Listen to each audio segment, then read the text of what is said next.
साऊथच्या सिनेमात जेवढा ड्रामा असतो ना, त्यापेक्षा कितीतरी पटीनं जास्त ड्रामा सध्या तामिळनाडूच्या खऱ्याखुऱ्या राजकारणात पाहायला मिळतोय. अगदी एखादा रंजक पॉलिटिकल थ्रिलरसारखी ही स्थिती आहे. चला तर मग आजच्या या विश्लेषणात आपण तामिळनाडूच्या या राजकीय बुद्धिबळाच्या पटावर नेमकं काय चाललंय हे सविस्तर आणि तटस्थपणे समजून घेऊया. थेट मुद्द्यावर येऊया.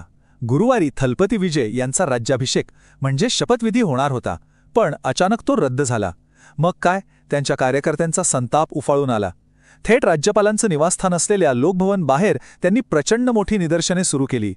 आमचा नेता मुख्यमंत्री झाल्याचं पाहिल्याशिवाय आम्ही इथून अजिबात हलणार नाही, असा आक्रमक पवित्रा त्यांनी घेतलाय. प्रकरण इतकं चिघळलं की पोलिसांना मध्ये पडून काहींना ताब्यातही घ्यावं लागलं. तर हा सगळा गुंता सोडवण्यासाठी आपण हा विषय 5 टप्प्यांत समजून घेऊया. तामिळनाडूतला राजकीय ड्रामा, राज्यपालांचे नियम, बहुमताचं ते मॅजिक फिगरवालं गणित, डीएमके आणि एआयएडीएमकेचा महाराष्ट्र पॅटर्न आणि शेवटी विजयनची मास्टर स्ट्रोक राजीनाम्याची खेळी. सुरुवात करूया या राजकीय ड्राम्यापासून. थलपती विजय यांचा टीव्हीके पक्ष नुकत्याच झालेल्या निवडणुकांमध्ये सगळ्यात मोठा पक्ष ठरला, पण तरीही राज्यपालांनी त्यांना सत्ता स्थापनेची हिरवी झेंडी दिली नाही. साहजिकच यामुळे राज्यात एकच गदारोळ माजलाय. विचार करा, राज्यपालांनी विजय यांना चक्क 2 वेळा रिकाम्या हातांनी परत पाठवले. यामुळे नुसते विजयचे समर्थकच नाही, तर काँग्रेस आणि डाव्या पक्षांसारखे इतर विरोधी पक्षही राज्यपालांवर भडकलेत. काँग्रेस नेते अभिषेक मनु सिंघवी यांनी तर थेट आरोप केलाय की राज्यपाल हे केंद्राच्या हातचं बाहुलं बनून काम करत आहेत. बहुमत हे विधान भवनात सिद्ध व्हायला हवं, राज्यपालांच्या लोकभवनात नाही, असा जोरदार सूर आता विरोधकांनी लावलाय. आता थोडा तटस्थपणे नाण्याची दुसरी बाजू पाहूया. राज्यपाल राजेंद्र आर्लेकर यांनी नेमकी काय भूमिका घेतली आहे आणि त्यांचे नियम काय आहेत ते समजून घेणंही तितकेच महत्त्वाचं आहे. राज्यपालांनी सत्ता स्थापनेसाठी काही अत्यंत कडक अटी ठेवल्या आहेत. विजय यांना स्पष्ट सांगण्यात आलंय की पाठिंबा देणाऱ्या प्रत्येक आमदाराची प्रत्यक्ष सही असलेली यादी आणावीच लागेल. नुसता तोंडी दावा चालणार नाही, कागदोपत्री ठोस पुरावा हवा. शिवाय शपथविधी झाल्यावर लगेच सरकार कोसळू नये आणि कोणताही राजकीय घोडेबाजार होऊ नये, यासाठी सरकार पूर्णपणे स्थिर असेल याची पक्की हमी राज्यपालांना हली आहे. आणि इथूनच राज्यपालांचा युक्तिवाद किती तांत्रिक आहे हे स्पष्ट होतं. अनेकांनी त्यांना SR बोंबई प्रकरणातील सुप्रीम कोर्टाच्या निकालाची आठवण करून दिली, ज्यात बहुमत हे विधानसभेतच सिद्ध व्हायला हवं असं म्हटलं होतं.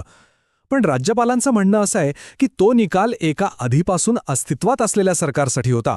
इथे आपण एक पूर्णपणे नवं सरकार स्थापन करण्याबद्दल बोलतोय. त्यामुळे आमदारांचं मोजमाप करण्यापेक्षा नवीन सरकारकडे खरोखरच स्पष्ट बहुमत आहे की नाही हे त्यांना आधी कागदोपत्री तपासायचंय. चला आता ह्या सगळ्या मागचं बहुमताचं गणित आणि ती मॅजिक फिगर काय आहे तिकडे वळूया. सध्या संपूर्ण तामिळनाडूत फक्त एकाच आकड्याची चर्चा आहे आणि तो म्हणजे 118. हीच ती मॅजिक फिगर. विधानसभेत बहुमताचं आणि पर्यायाने स्थिर सरकार स्थापन करण्यासाठी कोणत्याही एका पक्षाला किंवा आघाडीला किमान 118 जागांची नितांत आवश्यकता आहे. जो हा आकडा गाठेल, सत्ता त्याचीच. आता टीव्हीके पक्षाचं सध्याचं गणित काय सांगतंय ते पाहू. काँग्रेसच्या 5 आमदारांच्या पाठिंब्यामुळे त्यांच्याकडे 113 हा आकडा होता. पण इथे एक तांत्रिक गोष्ट झालीय. विजय स्वतः 2 ठिकाणाहून निवडून आलेत आणि नियमानुसार त्यांना एका जागेचा राजीनामा द्यावाच लागेल. म्हणजे त्यांचा एक आकडा कमी होऊन संख्या 112 वर आली. थोडक्यात सांगायचं तर 118ची मॅजिक फिगर गाठण्यासाठी त्यांना अजूनही 6 आमदारांची गरज आहे. आणि नेमकी याच 6 जागांच्या गॅपमुळे छोटे पक्ष आता खऱ्या अर्थाने किंग मेकर ठरलेत.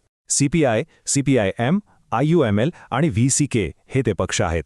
यापैकी IUMLने स्पष्ट केलंय की ते वैचारिक बांधिलकीमुळे DMK सोबतच राहणार. पण आता सगळी भिस्त CPI, CPIM आणि VCK वर आहे. यातल्या प्रत्येकी 2 आमदारांनी जरी विजयाला पाठिंबा दिला तरी त्यांचं काम फत्ते होऊ शकतं. सध्या या पक्षांमध्ये अत्यंत सखोल खलबत्त सुरू आहेत. आता पुढचा मुद्दा खूपच रंजक आहे. DMK आणि AIDMKचा महाराष्ट्र पॅटर्न. राजकारणात कोणीही कायमचा शत्रू नसतो हे वाक्य इथे तंतोतंत लागू पडताना दिसतंय. हे धक्कादायक गणित ऐका. DMK आणि त्यांच्या मित्रपक्षांचे मिळून 67 आमदार होतात, तर दुसरीकडे AIADMK आणि त्यांचे मित्रपक्ष, ज्यात भाजपचाही एक आमदार आहे, हे मिळून 52 होतात. जर या 2 कट्टर ऐतिहासिक प्रतिस्पर्ध्यांनी चक्क हातमिळवणी केली तर त्यांचा एकूण आकडा 119 वर पोचतो. म्हणजेच ते 118ची मॅजिक फिगर अगदी सहज पार करून स्वतःचं सरकार स्थापन करू शकतात. राजकारणाचा यापेक्षा मोठा विरोधाभास तो काय असू शकतो? एका नव्या तिसऱ्या पक्षाला म्हणजे विजय यांच्या TVKला सत्तेपासून दूर ठेवण्यासाठी हे दोन जन्मोजन्मीचे विरोधक एकत्र येऊ पाहत आहेत. 2019 मध्ये महाराष्ट्रात सर्वात मोठ्या पक्षाला सत्तेबाहेर ठेवण्यासाठी जसा महाविकास आघाडीचा पॅटर्न राबवला गेला होता, अगदी तसाच प्रयोग आता तमिळनाडूत राबवला जाण्याची जोरदार चर्चा राजकीय वर्तुळात सुरू आहे. पण थलपती विजय हे सगळं शांतपणे बघत बसणाऱ्यांपैकी नक्कीच नाहीयेत. त्यांनी यावर एक मास्टर स्ट्रोक राजीनाम्याची खेळी तयार ठेवली आहे. तिकडे वळूया. इथे हा 108चा आकडा खूप महत्त्वाचा ठरतो. जर DMK आणि AIDMKने खरोखर एकत्र येऊन सरकार स्थापन केलं तर TVK पक्षाचे सगळेच्या सगळे 108 आमदार एकाच वेळी सामूहिक राजीनामा देतील असा एक अत्यंत खळबळजनक इशारा विजय यांच्या पक्षाकडून देण्यात आलाय. हे प्रेशर पॉलिटिक्स अतिशय विचारपूर्वक डिझाईन केलेलं आहे. जर खरंच 108 आमदारांनी राजीनामे दिले तर संपूर्ण राज्याला एका मोठ्या पोटनिवडणुकीला सामोरे जावं लागेल आणि यामुळे काय होईल तर जनतेमध्ये विजय यांच्या बाजूने एक प्रचंड मोठी सहानुभूतीची लाट निर्माण होईल.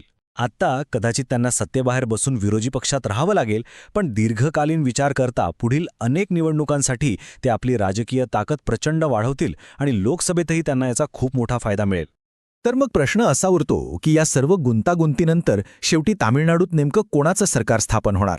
या बुद्धिबळाच्या पटावर अजूनही अनेक चाली खेळायच्या बाकी आहेत.